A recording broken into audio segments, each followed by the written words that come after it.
the visionary who challenged the impossible.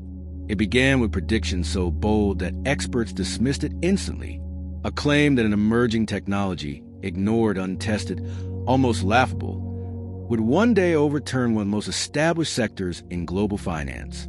Investors shrugged. Analysts rolled their eyes. But the visionary who made prediction didn't care. He saw something everyone else had missed. To understand why he believed the impossible, we need to return to a moment when the industry was riding a wave of certainty. Legacy systems dominated. Major players enjoyed record profits. The same firms controlled the same processes with the same tools they had used for decades. On the surface, everything looked stable. But beneath that stability lived fragility no one wanted to confront. This story matters now because innovation doesn't wait for permission. Disruption rarely begins with institutions. It begins with individuals willing to question the unquestioned. And this visionary questioned something so fundamental that the entire sector reacted with hostility. The first reveal begins with how he observed the system. He didn't study charts or balance sheets. He studied friction, tiny delays, small errors, unseen inefficiencies the industry had accepted as the cost of doing business. To him, these flaws weren't obstacles. They were openings. He built a prototype that used a new technology to eliminate one of the most time-consuming processes in the sector. Not reduce it, eliminate it. A task that once required days could now be done in minutes. But when he presented it, the industry pushed back, not because it didn't work, but because it threatened everything they depended on. The second reveal unfolds when he approached early adopters. Small firms, overlooked companies, underdogs with nothing to lose. They tested the prototype quietly, and the results stunned them. Costs dropped, errors vanished, efficiency soared. The technology wasn't a dream, it was a breakthrough. Yet none of them dared speak publicly.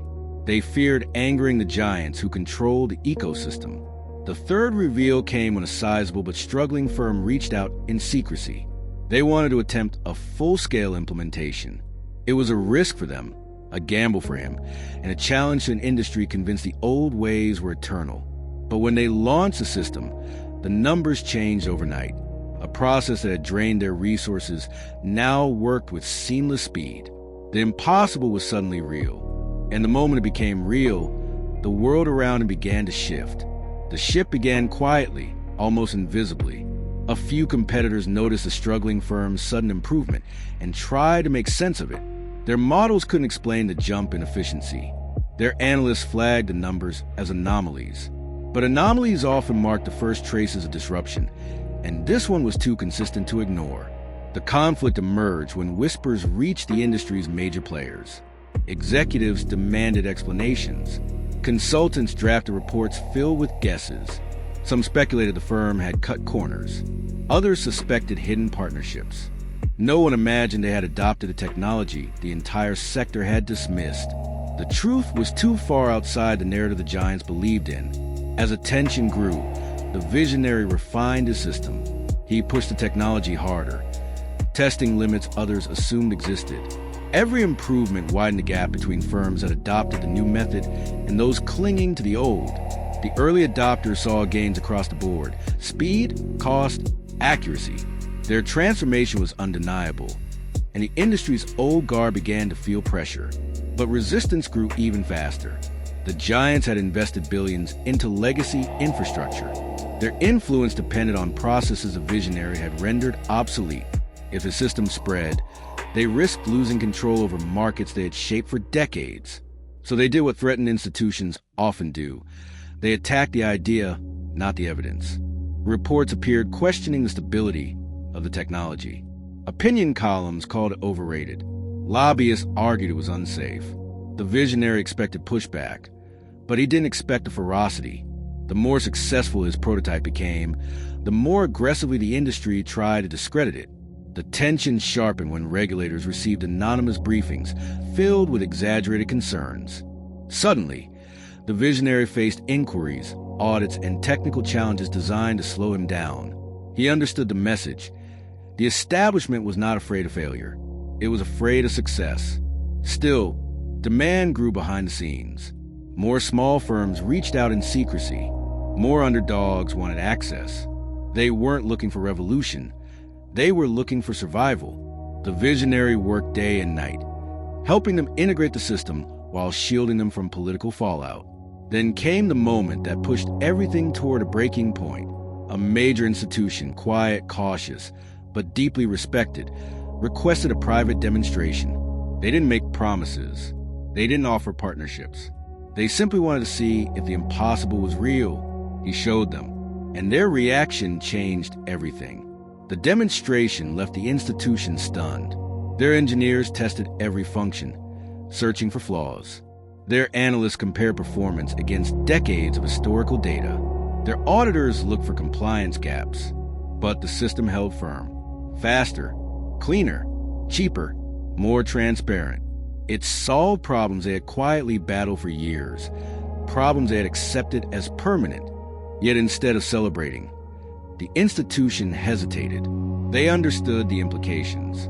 If they adopted the technology, they would disrupt not only the market, but their own internal hierarchy. Entire departments would become obsolete.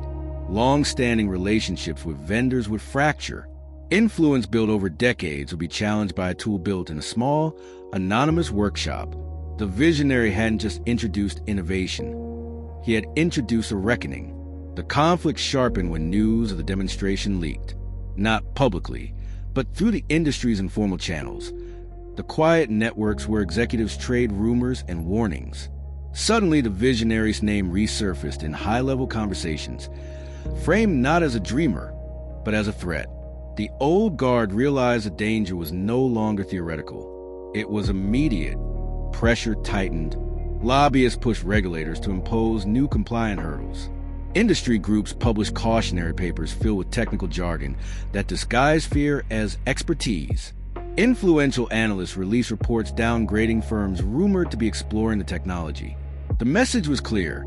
Adopting the visionary system would put a target on your back. Inside the major institution, a debate erupted. Younger executives saw the future in the prototype. Older executives saw the end of their advantage. Meetings stretched late into the night. Not about the technology's merit, but about the consequences of accepting it. The visionary waited, calm but exhausted, knowing the decision could redefine everything. Tension reached its peak when a coordinated media campaign launched overnight. Articles questioned the visionary's credibility. Commentators mocked his predictions. A popular financial show featured a segment labeling his work dangerously naive. It wasn't analysis. It was defense. The industry was fighting with fear, not facts. But the visionary didn't waver. He continued refining the system, releasing test results, publishing transparent performance data, answering every critique with evidence. His clarity under pressure attracted attention from unexpected places. Academics, independent researchers, and global innovators who recognized the same patterns the industry tried to hide. Meanwhile, early adopters silently multiplied. Small firms spread the word privately. A few mid-sized partners ran pilot programs. Results consistently exceeded expectations. Performance gaps widened, and suddenly the market's whisper networks carried a different tone. Not skepticism, but curiosity. The true turning point arrived when the major institution performed a secret trial of the system using real transaction data. The results were undeniable. Processing times collapsed. Error rates approached zero. Costs dropped to a fraction of their previous levels. The trial succeeded so dramatically that even the most resistant executives fell silent. They had seen the future, and it terrified them. The institution now faced a choice: resist the change, or embrace it and risk triggering a wave that would disrupt the entire sector. And the visionary knew that whichever path they chose, the market was moments away from a shift no one could stop. The institution deliberated for hours, then days. Fear and opportunity collided in every meeting. Some executives argued for secrecy, implement the technology quietly, secure an edge, and reveal nothing until the advantage was irreversible. Others warned that even quiet adoption would provoke industry retaliation more intense than anything seen so far. A breakthrough this powerful was never just technology. It was political, but delay was no longer an option. The trial results had leaked in fragments. Tiny hints carried across departments, whispered in analyst circles, speculated on by rival firms. Curiosity swelled, pressure mounted, markets sensed a shift without understanding its shape, and the visionary, once dismissed as irrelevant, now stood at the threshold of a transformation too large to hide. The climax came when the institution made its decision, not privately, not cautiously, but publicly. In a press briefing streamed across financial networks, they announced the adoption of the visionary system for a core division. No ambiguity, no hedging. They presented the technology as a future of the sector, citing efficiency, transparency, and resilience. In a single announcement, they shattered the illusion that the old systems were immovable. The reaction was immediate. Competitors panicked. Stocks of legacy vendors plunged. Industry analysts scrambled to rewrite forecasts. Lobbyists lost leverage. And firms that once scorned the visionary now raced to request meetings. The shift was so sudden, so dramatic, that markets moved before narratives had time to catch up. Behind the scenes, the old guard fought desperately to regain control. They questioned the institution's judgment, warned of systemic risks, and tried to sow doubt in the visionary's methodology. But the tide had already turned. Independent researchers validated the technology. Early adopters released performance reports. The evidence was now too overwhelming to distort. The visionary didn't celebrate. He didn't revel in vindication.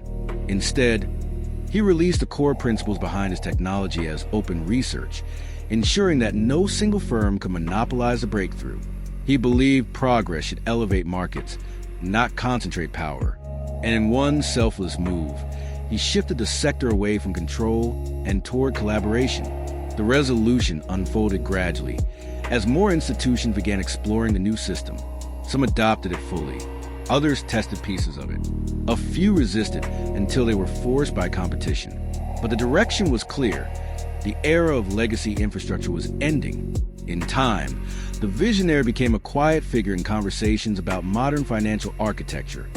Not famous, not flashy, but foundational. He had challenged the impossible, and in doing so, revealed a truth the industry had long avoided. Innovation isn't a threat.